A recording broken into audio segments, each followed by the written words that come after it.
Greetings, fellow Unforgiven, and welcome to Codex Compliant, the series where we take a look at the various codices, magazines, and general stuff put out by Games Workshop over the years. Since we mentioned it last time, in this episode we'll be taking a look at the 1999 Codex Dark Angels.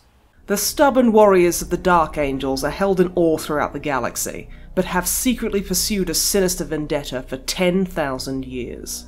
This is the very first Codex Dark Angels. In 2nd edition they had to share it with the Blood Angels in Codex Angels of Death, but by the time of the 3rd edition they were able to branch out and got themselves a mini-codex of their very own. It had taken till 4th edition before they got a full-size one to themselves, but come on, this was a start.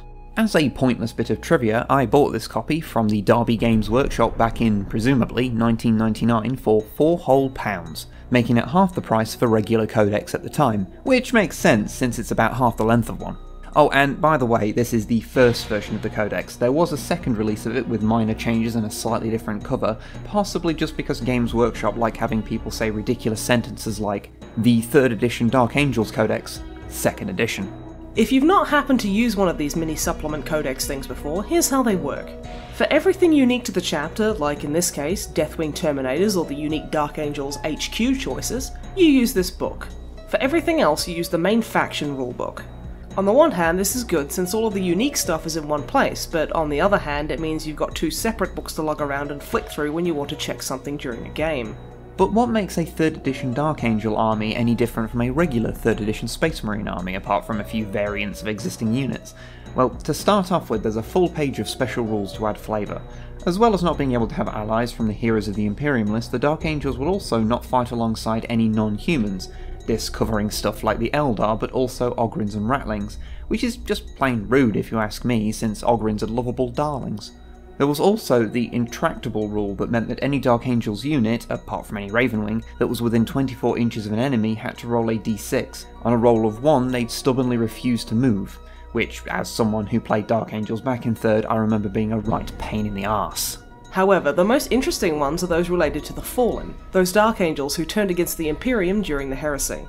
At the start of any game, the Dark Angel player must roll a d6, and if it comes up 6, then one of the enemy characters, chosen randomly, is said to have information pertaining to one of the Fallen, and the Dark Angel player will receive additional victory points if they capture them in close combat. If they fail to do so, their opponent would instead be awarded those points. Likewise, if the opponent is using Cypher and his Fallen Angels, then the Dark Angel player will get points for every Fallen Angel they capture. These rules were a neat little addition since they forced people to play their Dark Angels fluffy as well as being able to spice up even the most mundane of Annihilation matches. As you would expect, this book also lets you run an all-Terminator Deathwing or a speedy fast Ravenwing army, however they work a little different from later editions. For a Deathwing army, you must first create a Master of the Deathwing because, despite there being one in the previous codex, there isn't a separate profile for him in here. You just have to use the stat line for a Grand Master in Terminator armor and call him Master of the Deathwing.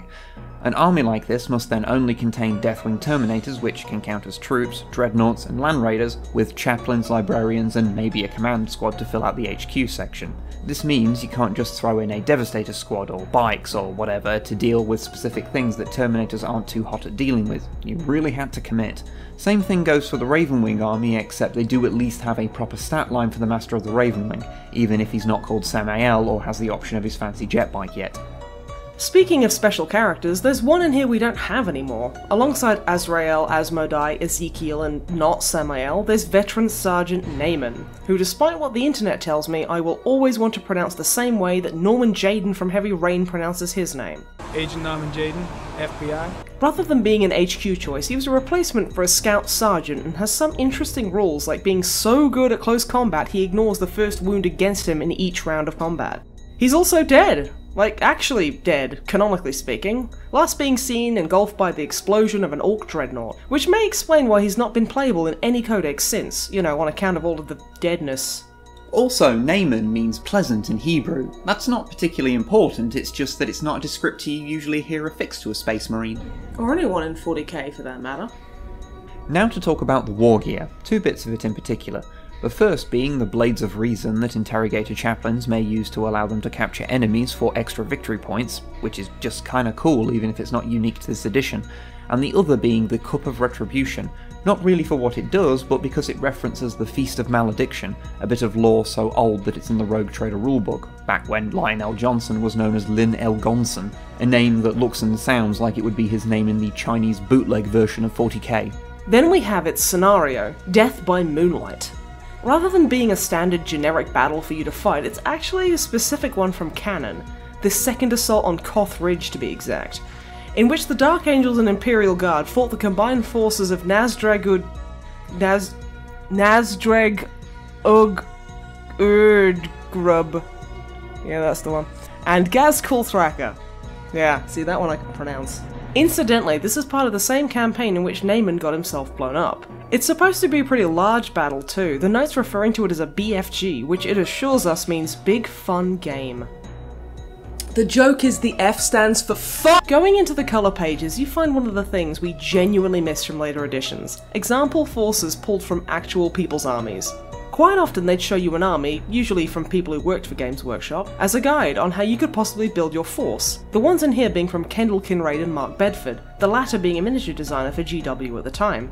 These were fun because not only would you see interesting conversions, but you'd see relics of older editions. Like these Deathwing Terminators being in their older white colouring rather than bone white, or this Land Speeder model, or this Rhino that due to its camouflage and flag is straight out of Rogue Trader. It also has this adorable marine poking out in front like, hello? Hello? Also in here we see the first three of the Dark Angel's successors, the Angels of Vengeance, Absolution and Redemption. Oddly, they didn't seem to add any more since 2nd edition, even going as far as using the same pictures of their models that were in that old codex. Likewise, there's not much new in here lore-wise.